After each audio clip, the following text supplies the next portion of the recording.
Welcome back to the ARCA Menards series preview show. I'm Casey Campbell of Great Lakes Post, and we are pleased to be always joined by the ARCA Menards series PR director, Charlie Krall. Hello, Charlie. How are you? A very exciting race out in Portland, I see. I am doing great, Casey. Thanks for having me on. Yeah, it was a wonderful race out at Portland. What a cool racetrack. What a great weekend to be a part of things out there. I know it got a little chaotic there at the end, but overall, what a phenomenal event. And we were ecstatic to be back out there for the first time since 2012.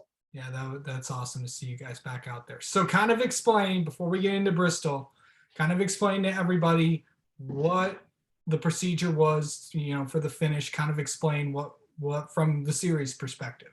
Well, it's very, very simple, Casey. The 9 car driven by Jake Drew missed turn 2 in the chicane.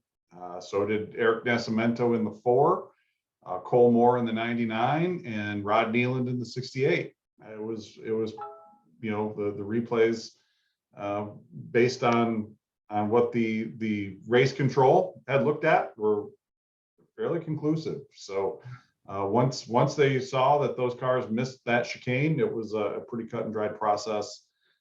They moved those cars to the tail end of the lead lap, and Taylor Gray, being the first car who negotiated turn 2 correctly, named the winner of the race. Now, a lot of people are saying that Taylor may have pushed somebody out or something like that. What is your defense on that? Okay, so on initial viewing, it looked like there may have been some contact between the 17. I was the monkey calling the race on Track Pass the other day, and that's how I saw it. And I think the judgment from the tower is the 17 made the corner. So okay.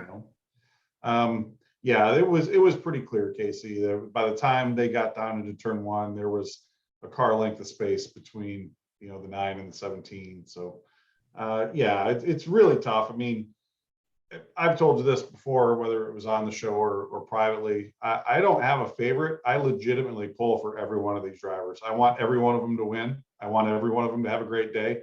So I was pulling for Jake. It was a tremendous story to come back from that incident with Takuma Koga in the chicane on that one restart to race his way through the field and to dominate the way that he did. I was really hoping he was going to get to put it together and end up in victory lane. It didn't work out that way. So my hope is he comes out to the next one, which I believe, looking at the calendar, Las Vegas, coming up on September 23rd. I hope he stomps him. I hope he goes out there and gets that career first win and erases all these bad memories. But in any case, what an exciting 57 lap race that was. I think there was something happening just about every lap. So pretty much.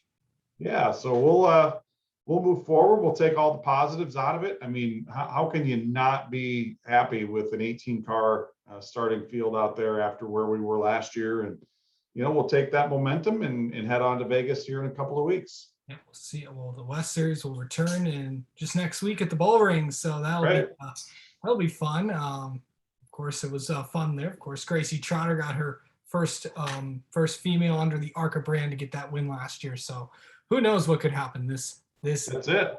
around. But we have to talk. But the main ARCA series is back, and guess where we're going? We're going to Bristol, baby. Where are we going? Bristol? We're going to Bristol, baby. It sounds like you're more excited about it than I am. Well, I mean, it's Bristol, so it is Bristol. It'll be good. We've got 3 championships on the line. We do.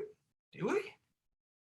3. Count them, Casey. Oh, that's true. That's true. I thought. Well, we're going to crown one champion. We're going to crown one of them, but we've got the ARCA Menards Series Championship. Right. That's been tight all season long. Yeah. We've got the Sioux Chief Showdown Championship and the ARCA Menards Series East. So yeah, it's the finale for the East. We've got one more race after this for the Showdown and 2 more races left for the overall ARCA Championship. So it's crunch time, man. And it's anything can happen at Bristol. I'm Sammy Smith. If I'm Sammy Smith and I've got a 24-point lead, I'm feeling comfortable.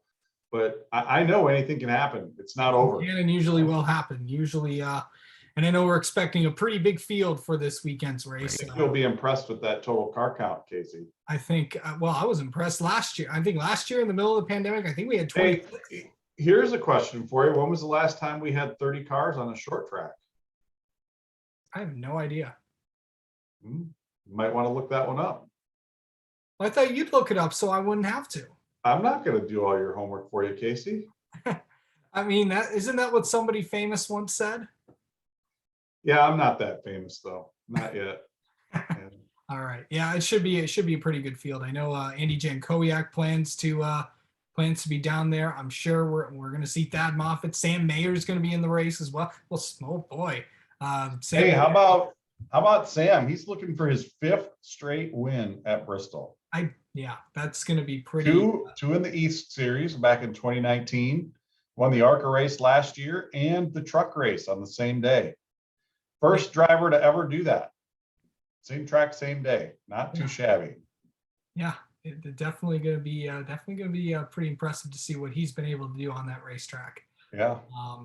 Yeah, Ty Gibbs going to be double duty this weekend. Of course, he'll also run the Xfinity and ARCA race, so that shall be a good one. Jesse Love, Corey Heim will be there.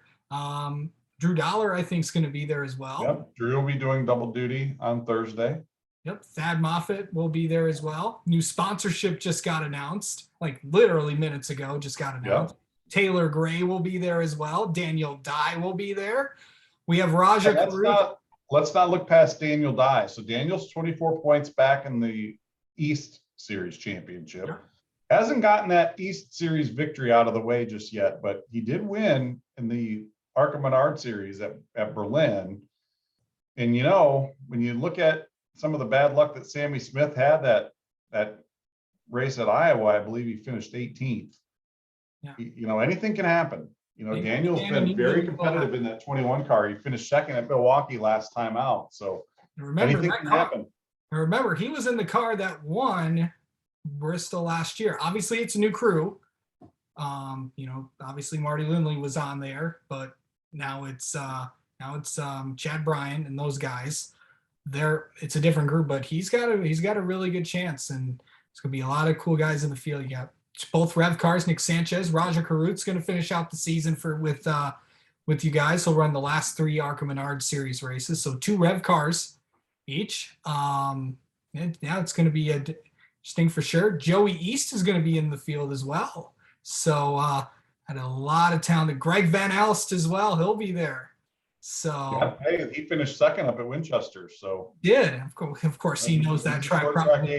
He should be a good addition to our field there at Bristol. Yeah, it should be. Of course, Andy Jankowiak, as I said, is intending on running down there. You never know who we could see down there. But we'll have to see once that entry list comes out. It should be out here in a day or so. Okay, usually Tuesdays. Patience. Yeah, but all the names that I've said are going to be in the field. I think so. I think you're pretty much on target there. Yeah.